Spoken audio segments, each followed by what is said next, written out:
it's Mental Health Awareness Week, and never before has it felt more necessary to talk about our emotional well-being, our emotional understanding, and from the perspective of speech and language therapy, the ability to understand and express our emotions as such a key part of communication, learning, and well-being.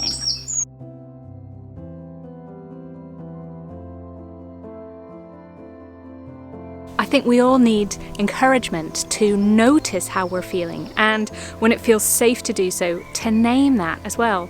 There's so many huge feelings going around for all of us, and we're in the middle of a global crisis where we're feeling vulnerable, worried, scared, angry, frustrated, uncertain, and this all adds to the turmoil of the situation. The fact that we have these feelings and sometimes we're not able to name them.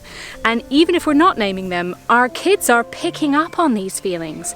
And so a huge part of thinking about a return to school and a curriculum that's based on helping our children be in the best place to learn and grow is for them to see how we can notice and name our own emotions. We want children to be able to express everything that's in their hearts and for it to be okay for them to do that.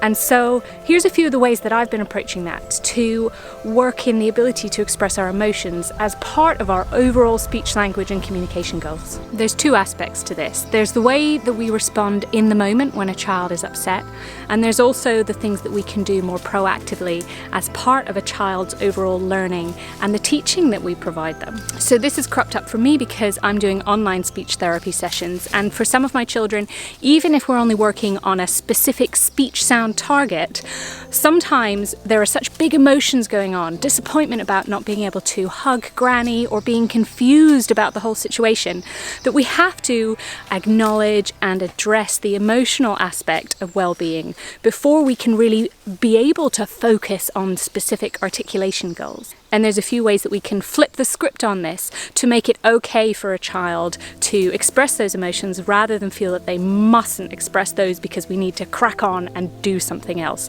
What's more important than feeling held in the moment when you're feeling vulnerable and scared or sad, and having the people around you acknowledge that and help you through that? So when a child's upset, instead of "don't cry," we might say, "you seem upset."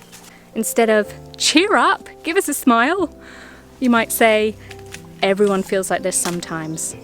And instead of "grow up and stop crying," how about "I'm right here with you"? Because actually it's harmful to all of us if we suggest that part of being grown up is that we don't cry and we don't express our emotions. And then there's the other aspect to it, the proactive side of it. We can focus on teaching children core vocabulary around feelings and emotions. We can name it for ourselves so that children see that all of us have feelings and that it's okay for us to notice and name those.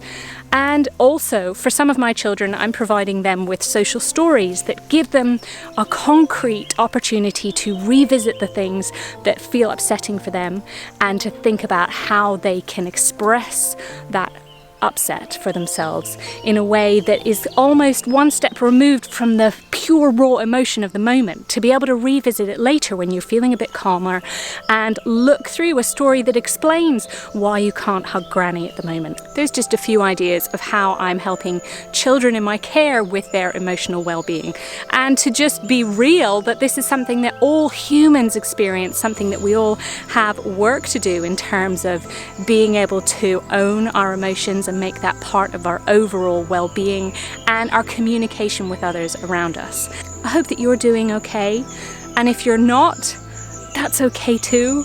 I hope there are people around you who are asking, how are you doing really? And giving you a safe space to share how you're feeling. I'm sending love to you from here on the Isle of Wight, and wherever you are, I really appreciate you joining me today and being part of the conversation that we have about how we support children's well-being. And I'll catch you next time, okay?